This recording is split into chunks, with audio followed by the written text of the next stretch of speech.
Good morning. It's 10/26/2015 at 10:30 a.m. or 10:40 a.m. Um, I'm sorry I haven't done any videos lately. I've been really busy, and busy realtor, that means that people are getting into homes or people buying businesses. That's always a good sign for in my business. I have today in the market update, we have 2 new homes, 3 expires, which means they didn't find a owner. 3 price changes, just 3 better deals. We have 1 sold and 279 under agreement, which is really good. Um, we finished the other series about the steps to buying a house, so we're going to start this series, which talks about listing your home. Now you're a homeowner and you're ready to sell it. But if you didn't want to watch videos, we made a book of it. You can buy it on Amazon, Kindle. It's available everywhere. It's pretty good. It goes over all the information we just talked about on those last videos. So it's $9.99, so you can pick it up anywhere. I'll put the link in the video as well.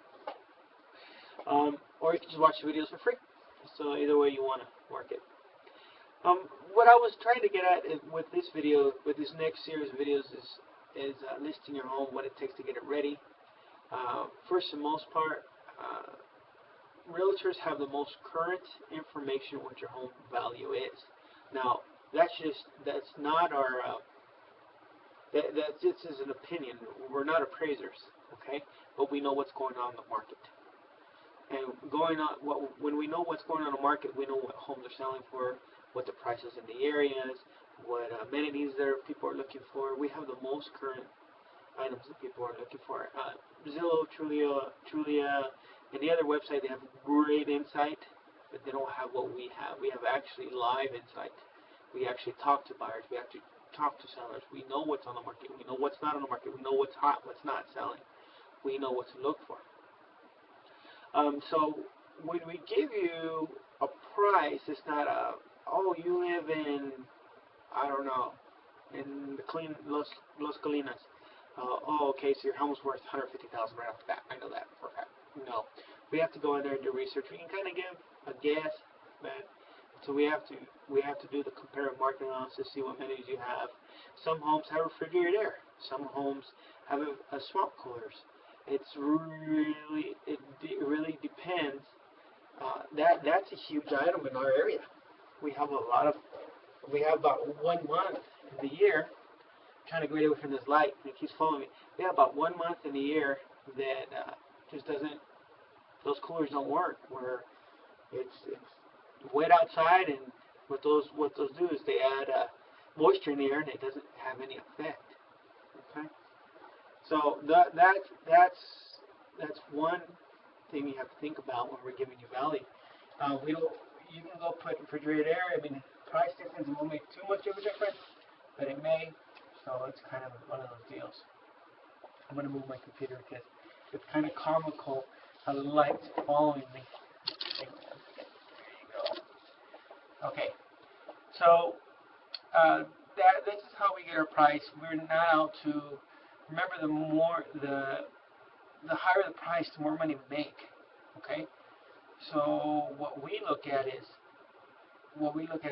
pricing it right where it'll sell quickly. What we don't want is to underprice it for one, because underpricing it, we're losing money too. Overpricing it, it's just going to stay in the market. We're going to end up paying a lot of money for advertising. With me particularly, I get a professional photographer out there for you, and I do photo shoot on the home, and that's just something I do.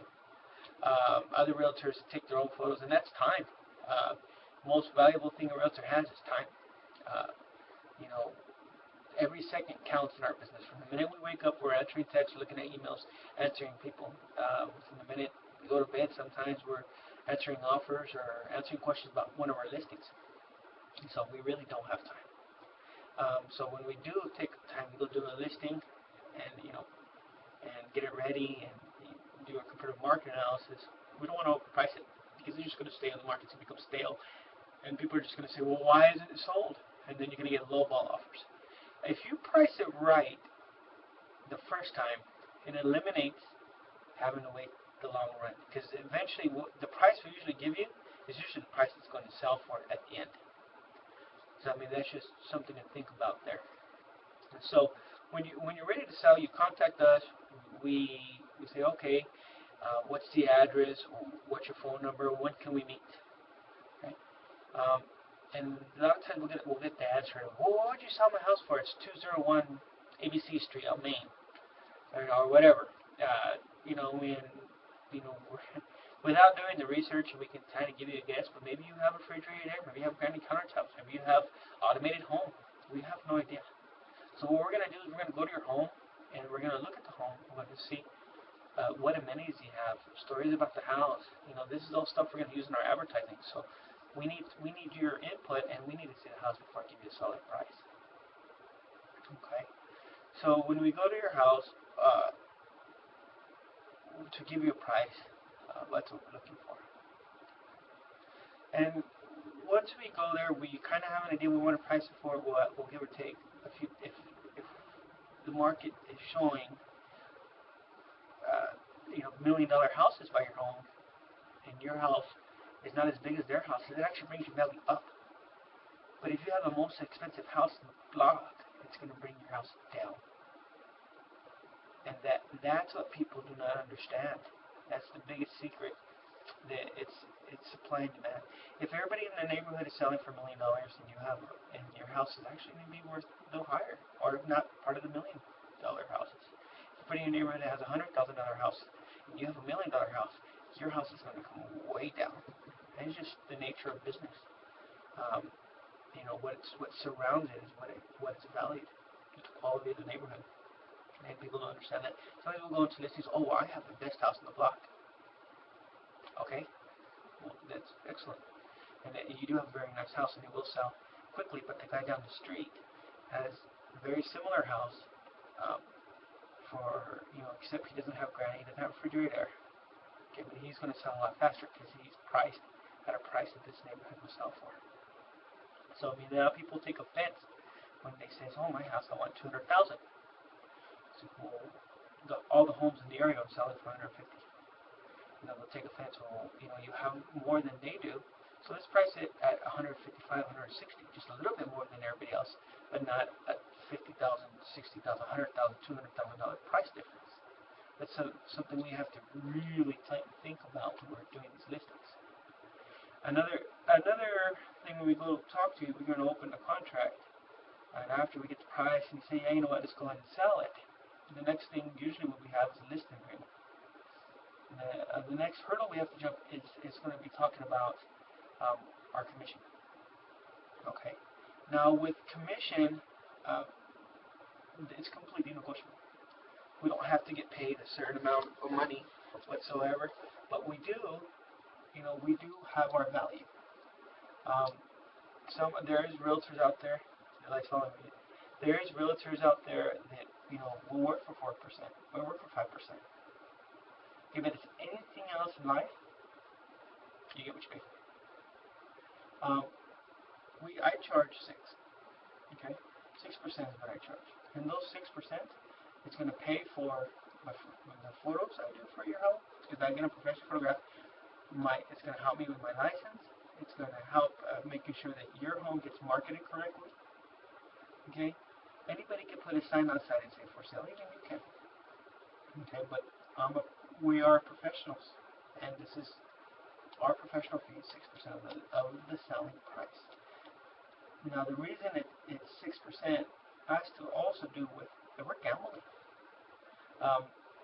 If we don't sell your home, and we don't do our job right, the time that we went to your home, all the preparing you did for us, all the preparing you did, and everything else that may come up with it is going to be a waste. And I just lost the money I invested for marketing. I just lost the photographs. I just lost, a great home. I'd rather sell them. So that's why I charge 6%. And that's pretty much normal in my area. But when your realtor comes to see you, sometimes it's negotiable. Very rarely is it negotiable. It has to be pretty special circumstance. And the reason, like I said, for that is because all the stuff we do, and it's a risk for us. We don't get an hourly salary. Someone told me, he goes, well, you have your salary. And I said, no, I don't. We don't make a dime, not a nickel. Everything we pay for the office, everything is coming off those sales on those homes. And so our profession is to sell homes. Any other industry, you call a plumber, he says how much it's going to be. You say 20,000, you can negotiate him a little bit. More than likely, he's going to say nope. You go to Walmart, you go anywhere else, you go fly, you go take a flight somewhere. You talk to the pilot, hey, we negotiate your price a little bit. It's not going to happen. You talk to the attorney. You go do a contract with the attorney. It's $250 an hour. Is that negotiable? Not at all. I mean, I'm sure it is, but I mean, more than likely, he's going to tell you no. Okay? So I'll touch base more about the listing agreement in the next video. This is just introductory to the series where we're going to talk about and what you can do to get your home ready. Okay? Be looking for my next book. As soon as this series is done, we'll put it in a book for you. Alright, thanks again. Remember, it's 575-528-8615.